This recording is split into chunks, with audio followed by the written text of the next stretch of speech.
All right, welcome back, guys. I'm still here with with the Lacanian Scholar. They're laughing at me. Hey, I got the Lacanian Scholar here, and I have at Adrian Brody. At Adrian Brody.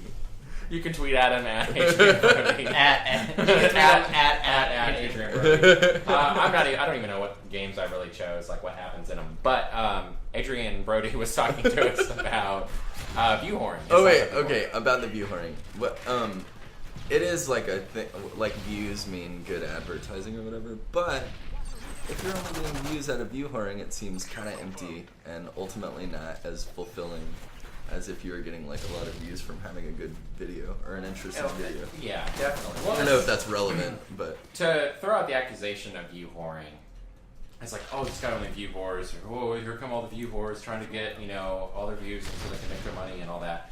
It's, it kind of degrades the subs, and like that, essentially I feel like they're calling us stupid because we can't decide for ourselves apparently what content is shit and what content is good. And in case anyone hasn't noticed on their channels, especially like larger ones like Machinima Respawn and Machinima Realm, the subs are fucking critical as hell.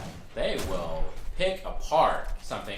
The internet in general, is hypercritical. Hence why you're making your fucking comment about how much you don't fucking care or, how...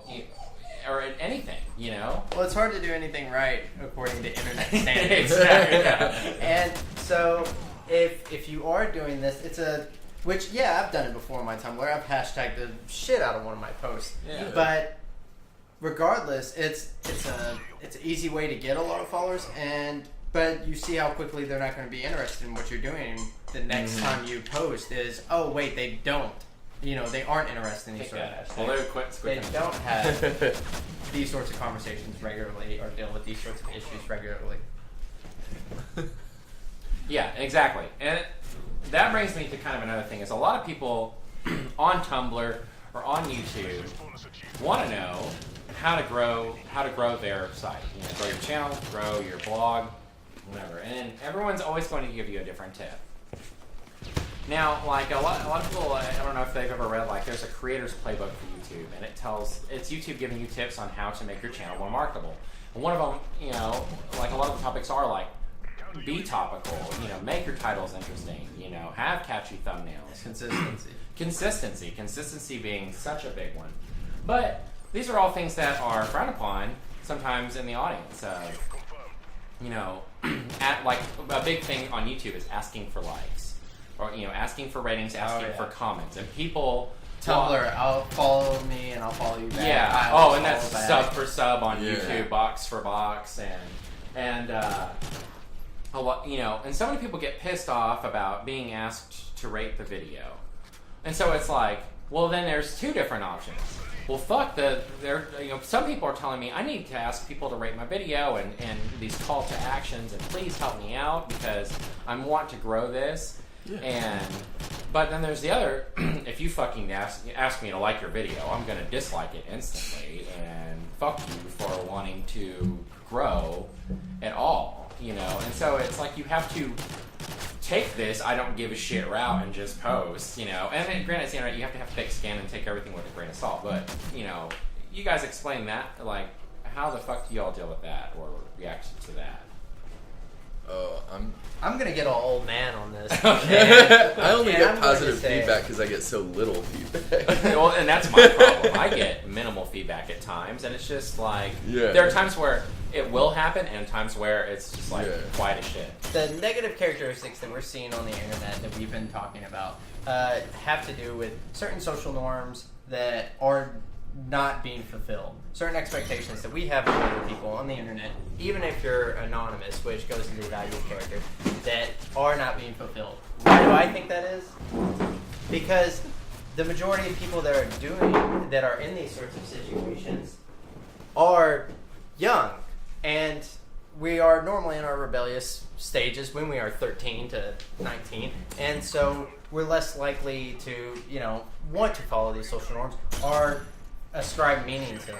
For example, think of like when phones first came out and the idea of a phone ringing in a movie theater or a restaurant. They used to be considered ridiculous, but who had phones at the time? Adults. And so that quickly phased in. We'll still have the occasional ring every once in a while. But we didn't have that much of a snapback when we had to deal with things of like, you shouldn't be playing on your phone, in a, communicative situation.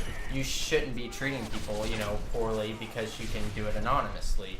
These sorts of things, I would say, are not being dealt with as quickly because the community that should be dealing with them are younger.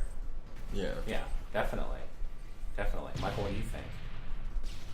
I feel like Philip said everything. Not Connie and Scholar. Wait, I agree.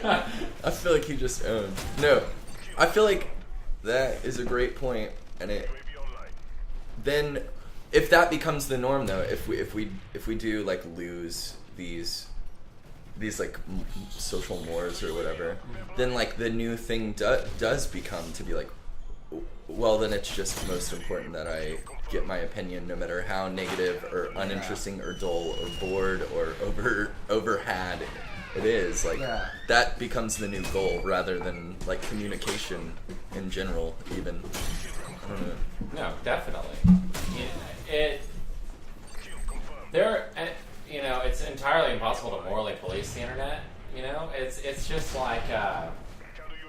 I think it was a site called Games Radar did like 5 reasons why you should hate Call of Duty, and their number one reason was because they feel that the community of Call of Duty consists primarily of what they said 13-year-olds and douchebags. And I'll throw the disclaimer that we're not saying all 13-year-olds are douchebags. Yeah. all of the community is that way. It's of course like stereotyping and generalizing. But that is the blowback from becoming such a huge title. What happens when you do get successful is that everyone wants to be, someone tells someone else, and it blows up that way. And so there are so many people wanting to like call for a throwback of like a more mature audience and how they hate like the way that the internet works. But essentially to grow in anything, you have to consider that those people are going to be a part of your audience. I think that the real challenge is being an audience member. They say like play to your most intelligent audience member. You guys have that old adage, but like also in the audience, don't be the fucking dumbest one. And if you catch yourself like doing these things, fucking step up your game. You don't be the lowest common denominator. And if you are, Jesus Christ, I think you raise a good point. What are we supposed to do when we have these sorts of people? How are we supposed to actually act and involve ourselves? The main thing is prevent it within yourself. Because I can tell you today I raged Anon style just today. And I've done it probably every day this week. But, and so I can say, oh, Lacanian Scholar, you know my brand, you know my name, you know who I am. But I can also go Anon and do these evil things. And so quitting that within yourself is... And then, when you hear of your friends doing it regularly, you got to get that out too. Definitely. You guys have anything else that you wanted to add? You covered it? Real quick, the shit talking of the view whoring is view whoring in itself because you're shit topping in a topical manner. Yeah. Amen. That sums it all up, really. Guys, that's it. Thanks for doing this with me, and I hope you guys enjoyed the video, and we will talk to you again soon. Sweet. Bye.